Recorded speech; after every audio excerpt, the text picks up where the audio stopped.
Day 4 at the Miami Open presented by Itaú, and the fans have been flooding in for a packed day of second round action. And there was a good reason for the large turnout. Middle Saturday would feature the return of Novak Djokovic to the Crandon Park Tennis Centre. A selfie with the Serb superstar a must as the world #1 began his quest to become the first player to complete the Indian Wells Miami sweep 3 times. Djokovic playing under the lights on Stadium Court against Slovakia's Martin Klijan, and fresh from clinching a 4th Indian Wells crown last weekend, few would bet against the Serb making it 4 Miami titles this time out. The opening set was taken without reply, but with Djokovic serving for the match in the second, there was suddenly a response from Klijan. Oh yes! How good was the pass from Klijan? The world number 41 was in the zone, breaking Novak twice, and he wasn't found wanting when his rival belatedly fought back.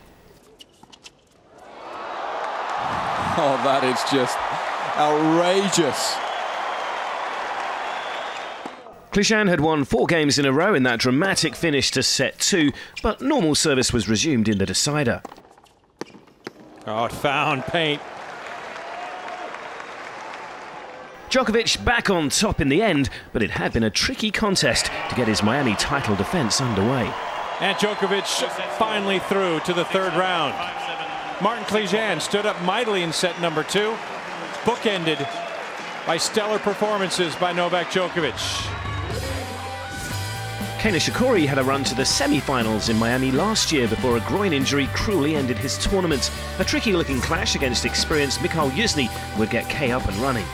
Nishikori is in the form of his life though, and the early signs were this would be a tough match for his Russian rival.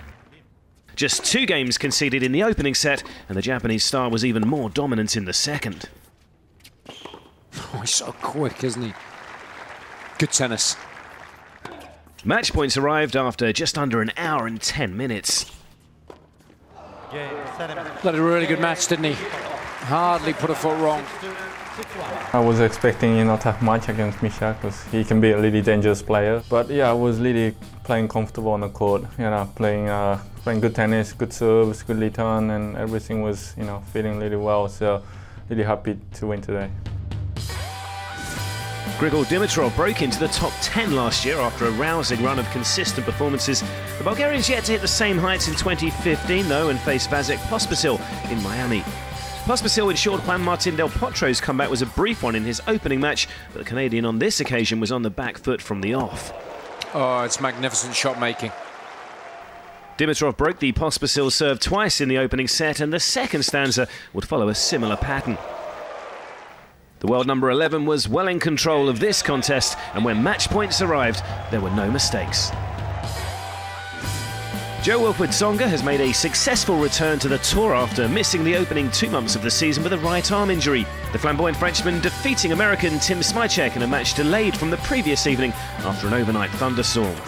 With 3 tournament wins under his belt already in 2015, David Ferrer was frustrated to fall in the 3rd round in Indian Wells, but the Spanish Terrier got back up and running in emphatic fashion in Florida, defeating Argentina's Federico Del Bonis for the loss of just 2 games.